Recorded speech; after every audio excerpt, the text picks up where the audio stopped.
Pat, what'd you think of the convention and the speech last night? Loved the speech last night. Yeah. Loved it. And, as soon as I was watching on Fox last night for the first time, and as soon as the speech ended, Chris Wallace and others started tearing him apart because I guess it wasn't loud enough for them or wasn't rally.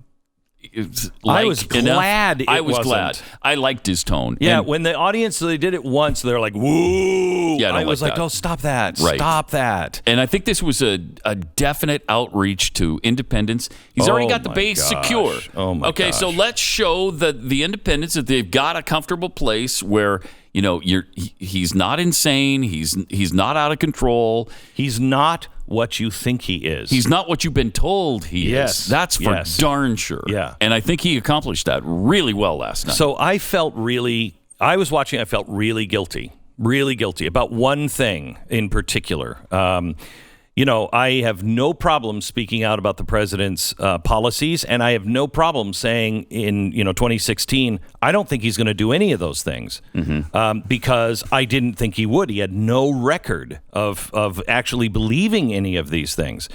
And I said it, and I said at the time, if I'm wrong, I'll admit it. And I have admitted that long ago as he started to fulfill those promises.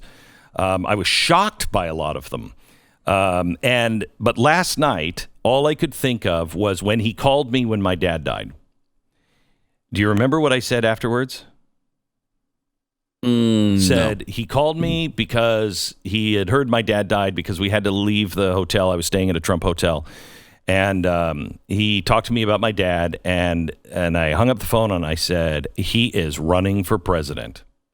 And I attributed the entire phone call to politics. And in watching this week, I think he is... I think he does not care about what he says about people in person. On stage or whatever. He will call you anything and say anything. He does not care. But I think he is publicly like that. And I am afraid I have misjudged him. I think privately, the thing with Alice Johnson, all of the stories that came out this week from people who were not political, they didn't know Donald Trump. I think one of the most important things about the two conventions was, one, you had a guy in office for 47 years who now says he's going to do these things. And they had a bunch of people say, look, I've known him for a long time and he's going to do those things. Okay. And they're asking you on Biden, trust me, I know him. The people that were speaking out about Donald Trump were the exact opposite. I didn't know him. I don't really know him. But look at what he did. And I think it just rang true to me. And I felt so bad about what I said, how I said things in 2016. And I've been feeling this way for a couple of days during this convention. And I just feel like I need to apologize to his children because I can't imagine. I just had Donald Trump Jr. on with us, and I can't imagine he acted like we were old friends. I can't imagine they didn't have several conversations about me at the dinner table on some of the things that I said. And I really regret it because I do think publicly, Twitter and everything else, I think the guy is out of control and doesn't care, enjoys it. But I think privately, he's a different guy because his children love him. And I don't believe, like, for example, Ivanka is a psychopath. And how is it Ivanka loves him and all of his children love him as much as they do if he's a psychopath in real life? He's not. No. He's not. I don't think we ever said he was a psychopath. No, I know, but people think he is because he just doesn't seem like he cares. Yeah. He'll say anything, and it looks like he doesn't care. I don't think know that's that we who said he anything is. wrong during the campaign, frankly. We disagreed with him on policy, mostly, and because his track record was not one of a conservative. Correct. And if I would have left it at... politics, I think I would have been fine because I've already said I was wrong, and I said I would say I was wrong. But I really went after his character, and he can be targeted with his character, and I think that's fair. but I went after his character personally, and I think I was really wrong on the level of, I think when it's personal and he's involved one-on-one, he does care. Oh, I think he does care. Yeah. And that's definitely the messaging I think that they wanted to get through. Yeah, and it did. And it worked. And because it felt real. None of this felt staged or phony or... Not at all. None of it seemed like, okay, we're reaching out to the black people again. It didn't feel that way. No, because all. It was black people who were saying, look, I love this guy. Right. And this guy is going to take us to the next level. The Democrats haven't. Yeah. And like he said last night, I've done more for blacks in 3 years than Joe Biden's done in 47. Yeah. And it's true by a lot. It's true. It is. I mean, when you saw, I didn't know about the funding of the black colleges. I just didn't know all of the things.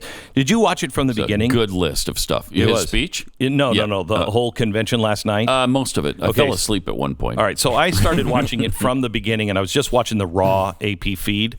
And so I didn't hear any of the commentary, and I saw everything that was on stage. They opened up with a couple of people, both African Americans. One was like, look, I grew up in really a bad section of town. I never even thought about a Republican. And he now works for the president and was so full of joy. It was an amazing testimony. Then this woman in Houston who said, 2 years ago, I was homeless. Yeah. Did you see that? Yes, I did see that. Was that powerful? Very powerful. And the way she ended it and saying, look, don't let anyone tell you can't do it. Yeah, she was great. I'm closing on a new house at the end of the month. Yeah. I mean, it was great. And it was because of one of his programs. Right. And the other thing I thought was great was that montage they did of actual people who have changed from Democrat to Republican. Yeah. And especially the Democratic Socialist. Oh my gosh! Who said she's going to vote for Trump this time? That was powerful too. And the skinny white kid with the big holes in his ears. Yes. Yeah. He is. Yeah. He would not be pegged as a Republican ever. No. And he was like, I never voted for a Republican, but I was living in my apartment, I think in New York, and he said, I was talking to this neighbor who is black, and I said, what do you do or whatever? And she said, I'm in the system. And he said, I just realized everything that I thought I was for traps people. It just traps them. It was, did you guys see the Richard Grinnell thing? Yes. I think it was last night. Yeah. Or, excuse me, 2 nights ago, yeah. Where he was basically making the case as Donald Trump is the most pro-gay rights president ever. And it's interesting. I mean, we've been talking about that since the beginning. He's always been kind of friendly to gay rights, I think. And the only one to ever be elected in favor of gay marriage. Yeah, but it was they're reaching out to these groups, and they're not all consistent. This bashing of the 1994 crime bill, which is a very standard thing now that Republicans are doing, was something wildly supported by Republicans at the time.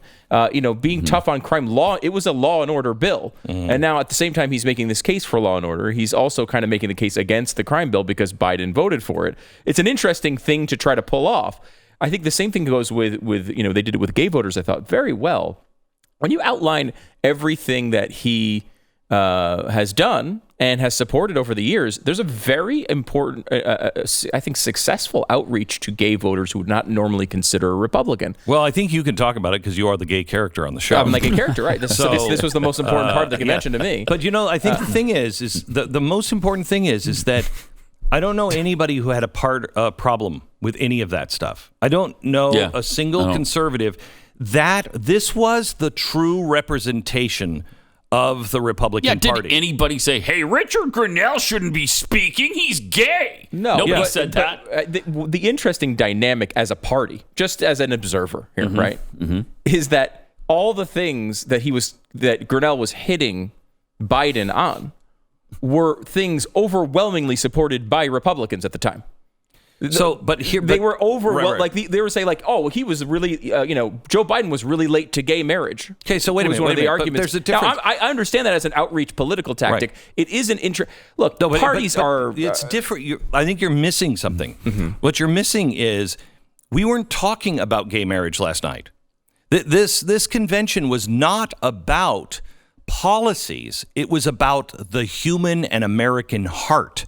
We can disagree on policies, but we don't hate each other. Yeah, and that's one thing I think the bar has been set low powerful for Trump because of how evil he's treated in the media all the time. He's the worst guy ever. He's a racist. He hates gays. He hates Jews. He hates everybody. So just showing that the guy legitimately cares about people and has empathy for people and has treated people nicely and has people like Richard Grenell, who he's supposedly supposed to hate, who he's been elevated to roles never achieved by any gay person in history in the United States, at least outwardly. Right. That is an important message, I think, to get out to people. So, there was no way you could walk away if you watched this convention and listened.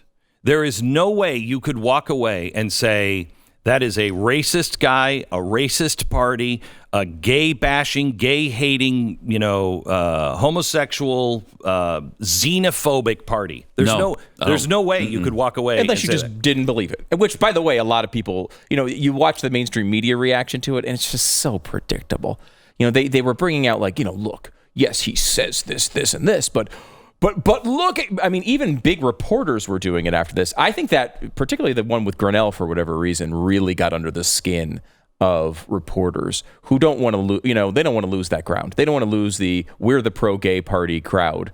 They don't want to lose the we're the only ones African Americans are allowed to vote for. Those sorts of things are really offensive and get really under the skin of just the Democrats, but the media in general. They knew it, and that's why they did it. Oh, yeah, and they did it well. That's one of the reasons they did it. Politically effective, I think. I love some of the little shots, the little poke 'em with pickle forks things that Trump did during the speech last night that drove them out of their minds. Oh, yeah. Out of their minds. One of the things that drove them out of their minds, and I have no problem as a historian, I hate to say that because I know how the press would react to that, but I read a lot of history. I go to original documents, et cetera, et cetera.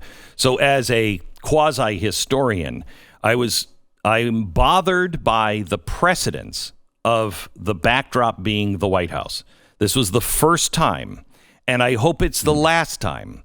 If it was not the era of the pandemic, I would have been screaming bloody murder because I don't like that. However, with that being said, remember, this was his third choice as a backdrop. Yep. This is not his first. This was his third. Democratic City said, no, not here. Can't have that. Social distancing, all of that. So he's like, okay, I'll do it from where I'm living. It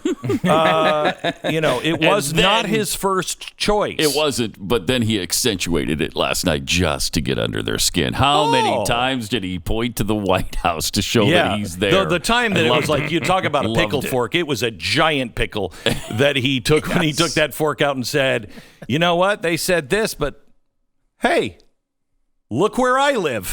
Yeah. I mean, it was really good.